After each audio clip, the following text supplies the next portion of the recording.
Hello everyone, welcome है आप सभी का आपके अपने ही चैनल तरु वाटिका में। दोस्तों, आजकल जो टेम्परेचर चल रहा है रोहिणी में, दिल्ली में 45 के आसपास पहुंचने वाला है। तो इस टेम्परेचर ने हमारे जो रोज के प्लांट हैं वो बिल्कुल जला दिए हैं। पत्ते क्रिस्पी हो गए हैं और स्टेम से हट गए हैं। तो आज हम इन गुलाब को, उन रोज के प्लांट्स को अभी बचाएंगे। कैसे बचाएंगे ये आप देखते रहिए मेरी वीडियो में, एंड तक बने रहिएगा। मैं टिप्स भी दूंगी आपको और 3 ऐसे काम करूंगी जिससे मेरे रोज के प्लांट बच जाएंगे। और अगर आपके प्लांट में भी यही दिक्कत है, क्रिस्पी हो रहे हैं, तो जुड़े रहिए मेरी वीडियो में। और चलिए देखते हैं पहले क्या काम करना है, हम कौन सी गलती कर रहे हैं। तो हमारा जो फर्स्ट काम है रोज के प्लांट को बचाने का, वो आप देखिए कि कैसे मैं अपने रोज के प्लांट्स को इस 45 डिग्री टेम्परेचर में बचाऊंगी। तो अगर आपके प्लांट की भी यही हालत है तो आप भी यही काम कर सकते हैं। तो देखिए हम क्या क्या गलती करते हैं और उसको अब कैसे सुधारेंगे। सर्दियों के प्लांट हैं रोज के प्लांट, लेकिन जब गर्मी आती है तो हम भूल जाते हैं कि उनकी जगह भी चेंज करनी होती है, लोकेशन भी चेंज करनी होती है। ये आपको जो जगह दिख रही है मेरे पीछे, यहाँ पर जो आफ्टरनून की स्corching हीट होती है वो पूरी आती है, इधर से ऐसे जाती है। आपको मैं दिखाती हूँ।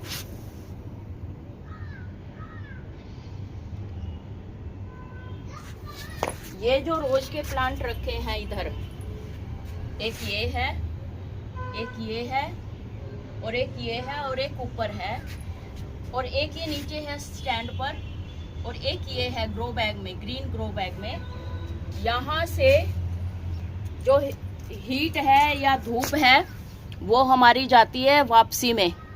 जो 2 बजे वाली स्corching हीट होती है आफ्टरनून की, वो जाती है। तो मेरे सर्दियों में यहाँ रखे थे प्लांट, अभी भी रखे हैं। अभी मैं आपके सामने उनको यहाँ शिफ्ट करूंगी। कहाँ शिफ्ट करूंगी ये देखिए, इधर शिफ्ट करने का क्या पर्पज है ये देखिए। यहाँ पर नीचे शिफ्ट करूंगी मैं। ये जो मैंने जगह बनाई है ये खासकर रोज के प्लांट्स के लिए बनाई है। यहाँ पर 12 बजे तक धूप रहती है। फिर ये जो शेड है, ये बैम्बू वर्क है, बैम्बू वर्क दिखाती हूँ मैं आपको। ये बैम्बू वर्क की छाया इधर आती रहती है। तो सबसे पहले मैं क्या काम करूंगी, इनको उठाकर इसके ऊपर रखूंगी जो मैंने ये जगह बनाई है। तो सबसे पहले हम रखते हैं उठाकर रोज के प्लांट को यहाँ पर। एक तो इनकी छाया में रहेंगे, जो ऊपर प्लांट है इधर ग्रुपिंग में रहेंगे, तो ग्रुपिंग में बहुत फर्क पड़ता है।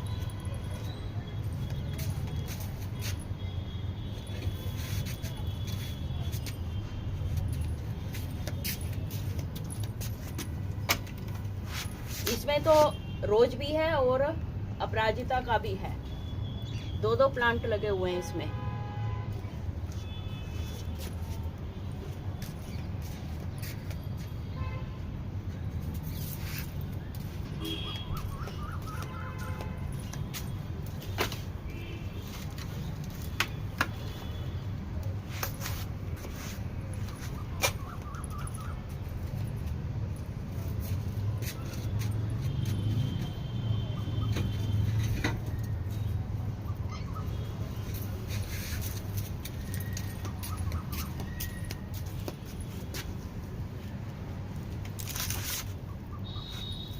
कांटों वाले होते हैं, इनको रखना भी थोड़ा सा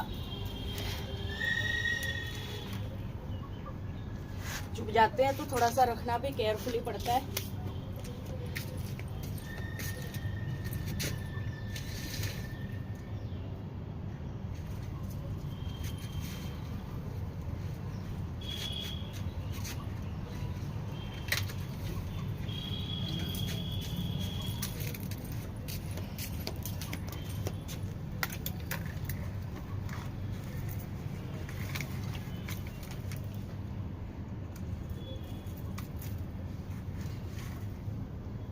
तो ये सारे प्लांट शिफ्ट हो गए मेरे, जितने भी रोज के थे। अच्छा,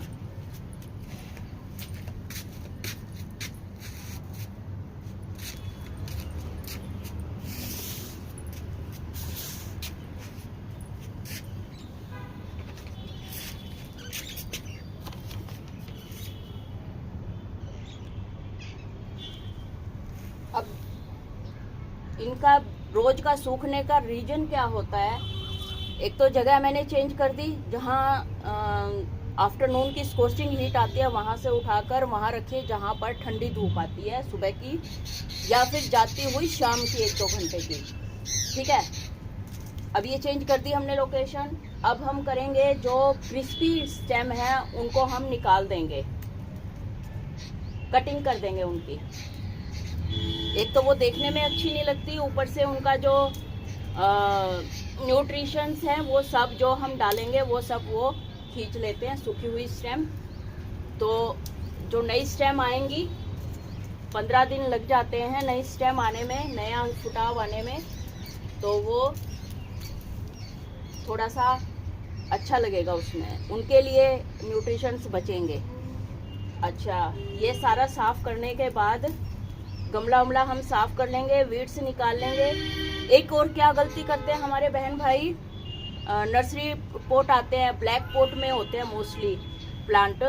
जो थोड़ा सा भी बड़ा पोट हमें मिल जाता है नर्सरी से, तो हम आलस कर लेते हैं कि उसी में ही रखते हैं प्लांट को, जो बहुत गलत है। क्योंकि अगर ब्लैक पोट होगा, देखिए मिट्टी का है तो बहुत अच्छी बात है, अगर ब्लैक पोट है आपका तो उसको इमीडिएटली मिट्टी के पोट में कन्वर्ट करिए, या सीमेंट का हो या मिट्टी का हो, अर्दन पोट हो तो बहुत अच्छी बात है। तो इस तरह से, क्योंकि उससे क्या होगा, जो ब्लैक पोट होता है, ब्लैक सरफेस होती है, वो जो हीट आती है उसको और ज़्यादा बढ़ाता है रूट्स की तरफ। रूट्स की तरफ हीट बढ़ेगी तो रूट्स जल जाएंगी, रूट्स जल जाएंगी तो हमारा पौधा बेकार हो जाएगा, सूखना शुरू हो जाएगा, ब्राउन हो जाएगा, और पत्ती, फूल तो क्या पत्ती भी मतलब नीचे गिरने लग जाएंगी, जैसे ये हो रहे हैं ना, ऐसे हो जाएंगे। तो हमें सबसे पहले तो इस चीज़ का ध्यान रखना है कि हमें ब्लैक पोट यूज ही नहीं करना है रोज के लिए, चाहे सर्दी है चाहे गर्मी है। उसको लगाओ बर्तन पोट में, जो बहुत अच्छी टाइप है मिट्टी की, गमलों की। तो अब उसके बाद हम इसमें जो वीड्स हैं वो साफ करेंगे मिट्टी में, सारी वीड्स हम साफ करेंगे। ब्लैक पोट, सूखी मिट्टी, ऊपर से 45 डिग्री 47 डिग्री टेम्परेचर, ये सब मिलके आपके रोज के प्लांट को ख़त्म कर देते हैं धीरे धीरे। और फिर उसके बाद हमने क्या करना है, मिट्टी सूखे ना, डायरेक्ट हीट के कांटेक्ट में ना आए, इसके लिए हमने इनकी मल्चिंग करनी है, इसमें मॉइस्चर बना रहे। इसके लिए हमने क्या करनी है, इसमें मल्चिंग करनी है। मल्चिंग आप किसी भी चीज़ से कर सकते हैं, ज़रूरी नहीं है कि महंगी चीज़ से ही करें, या जो मैं जिससे कर रही हूँ वो ही उसी से ही आप करें। मेरे पास ये लेका स्टोन पड़े थे तो ये मैं डाल रही हूँ इनके मिट्टी के ऊपर, ताकि जो मिट्टी है वो जल्दी से सूखे ना। मिट्टी जल्दी से सूखेगी नहीं तो उसमें नमी बनी रहेगी, नमी बनी रहेगी तो प्लांट हमारा फलेगा फूलेगा, डायरेक्ट हीट के कांटेक्ट में नहीं आएगा। तो इसका और भी बहुत सारे ऑप्शन है, राइस हस्क आप डाल सकते हैं, कोकोपीट डाल सकते हैं, और नहीं तो कुछ पेपर के टुकड़े करके डाल सकते हैं, मूंगफली के छिलके डाल सकते हैं, ड्राई फ्रूट के छिलके भी डाल सकते हैं। तो काफ़ी सारी ऑप्शन है इसके लिए। तो ये मैंने डाल दिया, आपको दिखाती हूँ, ये मैंने डाल दिया लेका स्टोन, ये देखिए, ठीक है। अब लेका स्टोन से क्या होगा, थोड़ा सा कैल्शियम भी मिलेगा प्लांट को। और उसके बाद लेका स्टोन डालने के बाद हम क्या करेंगे, साइडों में से धूप ना जाए।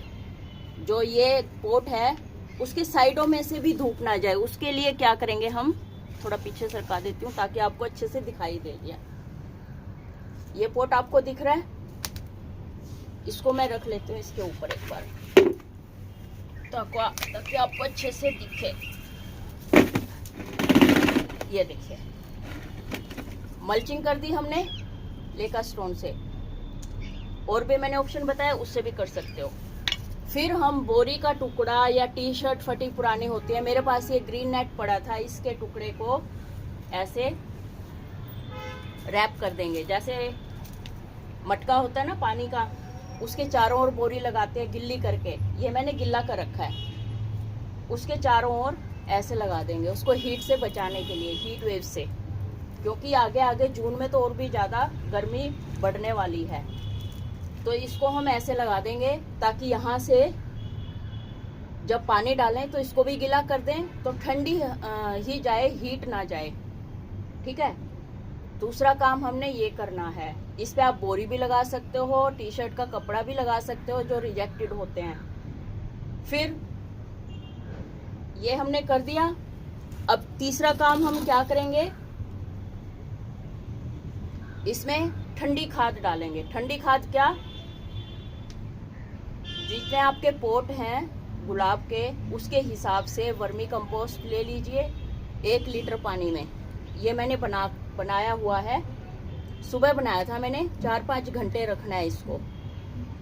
तो ये मैं आपको दिखाती हूँ। इसमें इतनी वर्मी कंपोस्ट है, ये वर्मी कंपोस्ट है। जो पीला आपको दिखाई दे रहा है ये 1 चम्मच हल्दी है, ठीक है, और इसमें 1 चम्मच इप्सम सॉल्ट भी है। इप्सम सॉल्ट का क्या काम होता है, हल्दी का तो काम होता है कि जो इसमें रूट्स में कोई कीड़े मकोड़े हैं, फंगस है, वो सब खत्म कर देता है। आप और भी कुछ डाल सकते हैं, मैंने तो ऑर्गेनिक ही डाला है सारा कुछ, मार्केट में बहुत आते हैं वो भी डाल सकते हैं। अच्छा, इप्सम सॉल्ट का क्या काम है, ये रूट्स को ठंडक देता है, पत्तियों को हरा भरा बनाता है, और गर्मी से, धूप से आपके प्लांट को बचाता है। और वर्मी कंपोस्ट में कई माइक्रो मैक्रो न्यूट्रिएंट्स होते हैं। फरवरी मार्च में हमने वर्मी कंपोस्ट डाली थी गमलों में, वो अलग है, लेकिन अब इस टाइम उसका लिक्विड फर्टिलाइजर बना के, ये इतनी लिक्विड फर्टिलाइजर का मतलब इतना हमने पानी डाला है, इतनी लिक्विड वो है वर्मी कंपोस्ट है, तो उसकी ठंडी खाद लिक्विड फर्टिलाइजर हमने बना के डाली है। अगर आपके पास गोबर की खाद है तो उससे भी कर सकते हो, लेकिन वर्मी कंपोस्ट सबसे बेस्ट है। तो इसको हम डाइल्यूट करके इसमें डालेंगे। ये मैं इसको डाइल्यूट करके लेके आई हूँ, क्योंकि इसमें और भी मैं डाल सकती हूँ पानी, अभी इतना गैप है, इसमें और पानी डाल के मैं इसको डाल सकती हूँ, और मैं आपको वो दिखाऊंगी, और फिर बनाया कैसे है वो भी मैं आपको दिखाऊंगी। और अभी मैं आपको डाइल्यूट करके लेके आती हूँ और फिर आपको दिखाती हूँ इसमें कितना कितना डालना है पोट के हिसाब से। जो ये रिम है उसके चारों ओर, उसके साथ साथ, मतलब जो रूट्स हैं उसके थोड़ा डिस्टेंस पे। तो तीसरा काम अभी मैं आपको ये दिखाती हूँ, बने रहिएगा मेरे साथ। ये मैंने डाइल्यूट कर लिया है, इसको भर लिया है, ये इतना था, इतना मैंने और भर लिया है। तो अब मैं इसको पोट के हिसाब से, साइज के हिसाब से डाल दूंगी। ऐसे ही मैं यही प्रोसेस औरों में भी मैं करूंगी, तो वीडियो लंबी हो जाएगी, हर एक प्लांट को दिखाऊंगी, तो हर एक पोट को मैं इसी में ही आपको करके दिखाऊंगी सारे काम। और अब मैं ये लिक्विड और पोट में भी डाल देती हूँ।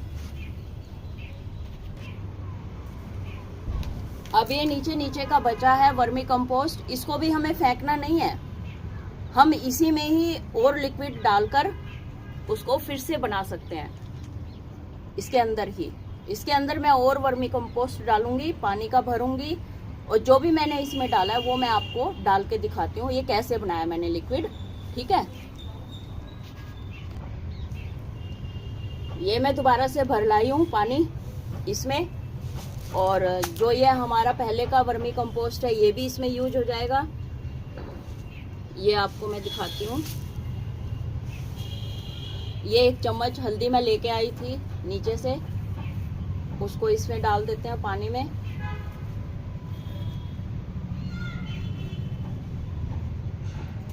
ठीक है, ये देखिए,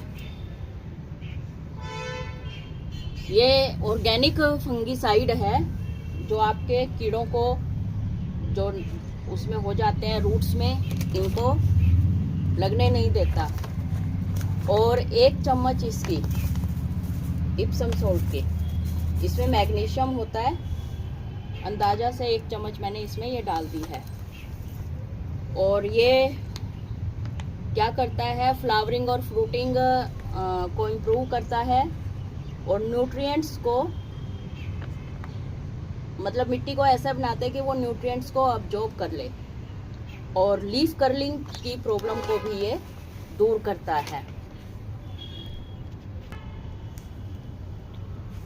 और ये वर्मी कंपोस्ट लेके आई हूँ 1 मुट्ठी, ये भी मैं इसमें डाल दूंगी।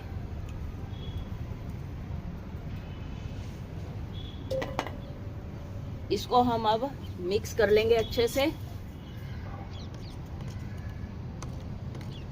इसके नीचे भी वर्मी कंपोस्ट है जो यूज्ड है, उसको हमने फेंकना नहीं है। और जब इसको भी हम डालेंगे तो उस वर्मी कंपोस्ट में और पानी डालकर भी हम इसको यूज कर सकते हैं ठंडी खाद के तौर पर। और अगर आपके रोज के प्लांट के साथ भी ऐसा ही कुछ हो रहा है, आप बिगनर हैं, तो आप इसी तरह से मेरे स्टेप्स को फॉलो कर सकते हैं। और अब इसको हम बंद करके रख देंगे 4-5 घंटों के लिए। और रात को, अब तो इवनिंग हो गई, सुबह मैं इनको, सुबह नहीं इवनिंग में, कभी भी जब हम लिक्विड फर्टिलाइजर डालते हैं तो धूप के टाइम नहीं देना चाहिए। इस तरह से ये हमारा लिक्विड तैयार हो जाएगा।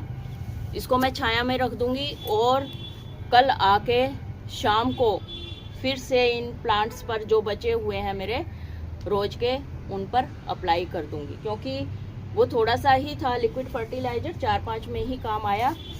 तो इस तरह से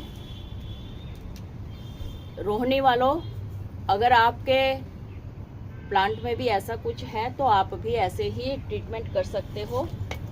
और ये ऐसे करके आप इसको ढक सकते हो अपने पोट को। कभी भी गलती से ब्लैक पोट मत रखिए, सूखी मिट्टी मत रखिए, वरना आपका प्लांट भी रोज का ऐसा ही हो जाएगा क्रिस्पी, जैसे मेरे हो गए। ये हमने बचा लिया है आज, और 1 हफ्ते के बाद आपको मैं इनकी फोटो दोबारा दिखाऊंगी, पिक, सेकंड पार्ट में। फिर इनकी कंडीशन देखिएगा, इसमें नई ग्रोथ आती हुई मिलेगी, आपको दिखेगा, तो वो मैं आपसे शेयर करूंगी। ठीक है, तो इसी के साथ ही वीडियो का एंड करते हैं।